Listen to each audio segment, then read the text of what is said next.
really peeves me the freak off? Several things, like slime and ASMR videos and other things that I'll go over with you. Give me the napkin. Is it still there? You still got it on. It's still there a little bit. Did I get it? No, there's still some. Yeah. All good? Yep. Perfect.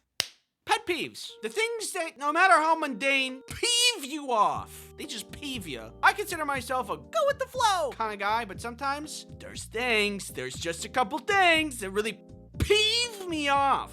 I don't know if anybody else is with me on this because it seems to be a very popular thing, but one of the top things that gets my goat, slime. It kind of hurts my eyes a little bit. When I was younger, I got a gift, and because I am a boy, it's slime. You know, you get boys, gross bugs. Blech, make a bug from the thing. Da, da, da, da. I fell into that category, and so I was gifted slime one day, and I played with it for like, I don't know, a little bit. And not even after a minute or two of playing with it, my hands were filled with like this weird texture. It was like an oily texture. Whatever else I was touching was also getting oily. And then the slime itself was attracting all kinds of hair and dust. It was disgusting. And it was like 2 minutes. I don't want to play anymore. And now I can't stand slime. And when I see people make those satisfying slime videos, it just throws me into a deep and terrible rage.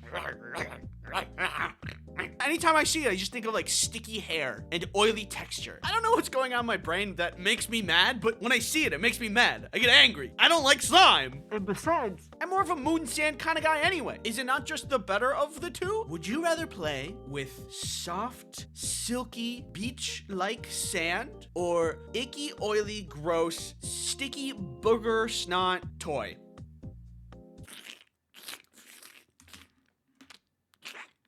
Something wrong with your kid. Anyway, moving on. I'm glad that we can all agree that I'm right. Next up is ASMR. I get it. There's some people that listen to it and they love it. The sound goes into their brain and it gives it a little tickle and it makes them feel good. I get that. But for some reason, it feels the opposite for me. Ow! Ow! Stop it! I think it's like a personal space thing. ASMR makes it feel like somebody's right up in my bubble. And I don't like that. I like my personal space. I like me a good amount of air between me and people. Don't touch me. If I'm on a plane and your legs are touching my legs, I won't say anything because I'm pretty non-confrontational, but I'll be upset about it. Next up on the list, a pet peeve I think everybody can agree on. This video is sponsored by NordVPN. Ew, why'd you do that? NordVPN is a virtual private network that keeps you safe online. Pretend for a moment that this fist is the internet.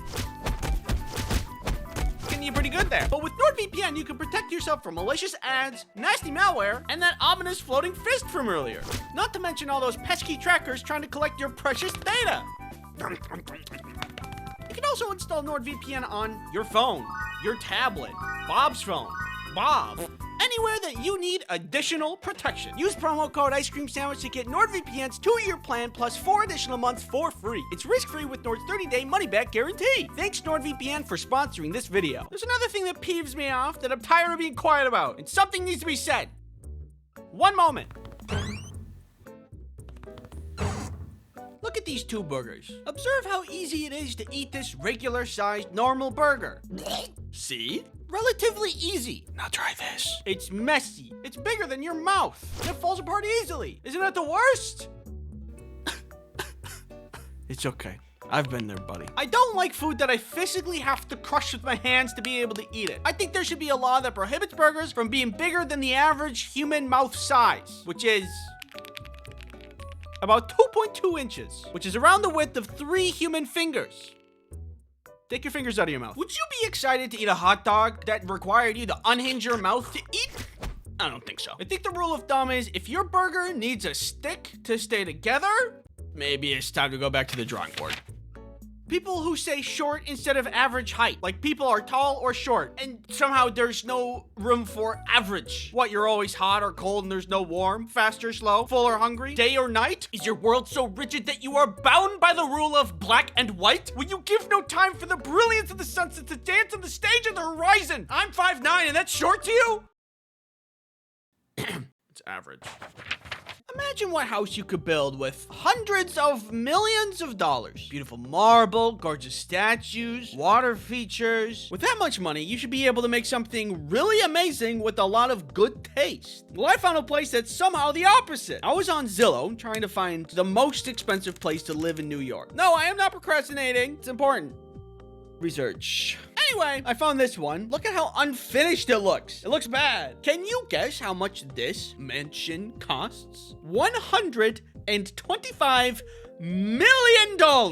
Isn't that insane? You know, like wood at Home Depot that's like not finished or part of any complete project? That's what this place looks like. It's like a table where you got all the parts but never finished them. I'm not mad that the house looks bad. I'm mad that the house looks this bad with so much money behind it. How can you be so rich and make such a bad interior? It's offensive.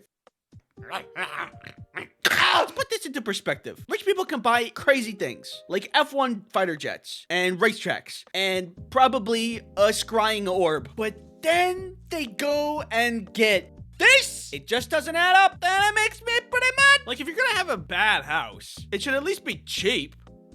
It's like spending millions of dollars on a party on the moon, and then you bring out the dessert and it's yogurt. Just plain yogurt. Why ruin the $1 million party with yogurt? I can only assume whoever owns this house just wanted to feel something. They've experienced so much opulence and extravagance that this disgusting violent interior is the only thing that's made them feel anything in years. Next up, the Kraft mac and cheese boxes. Bring in Exhibit A. As you can see here, there is a nice perforated edge designed for the user to easily access the mac and cheese dust within. Perfect. It will make opening it so much easier, except it doesn't.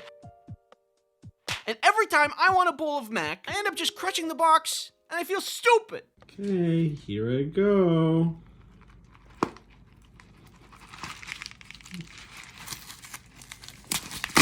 Perfect! It's so incredibly pointless. I'm having a hard time believing it's a real machine making these perforated edges. Probably just a guy at the end of the production line making indents in the boxes with his fingernails because he thinks it's like helpful or something. Well, it isn't. Even if it was, there's an entire bag of cheese dust in there that needs to be extracted. It's not gonna fit through that tiny hole. Just copy cereal boxes. They figured it out and you can do the same thing. Probably. No.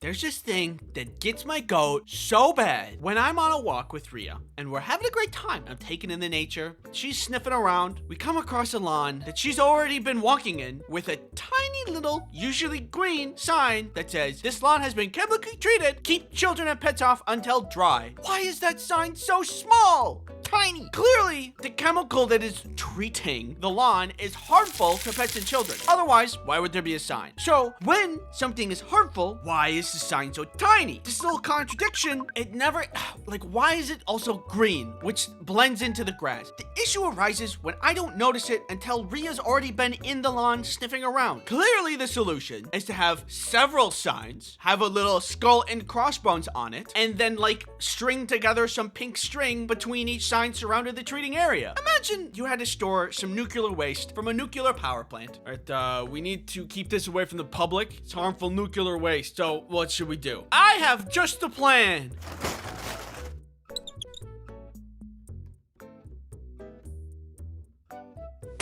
It's perfect. If I were to give you a vial of poison and say drink it, would you? Probably not. But then, if I said, oh, don't worry, it's only enough to kill small children and pets, would you feel safe drinking it then? Probably not. I just hate those signs. Thanks for watching, and don't forget to subscribe. If you don't subscribe, it'll make me mad. You won't like it when I'm mad.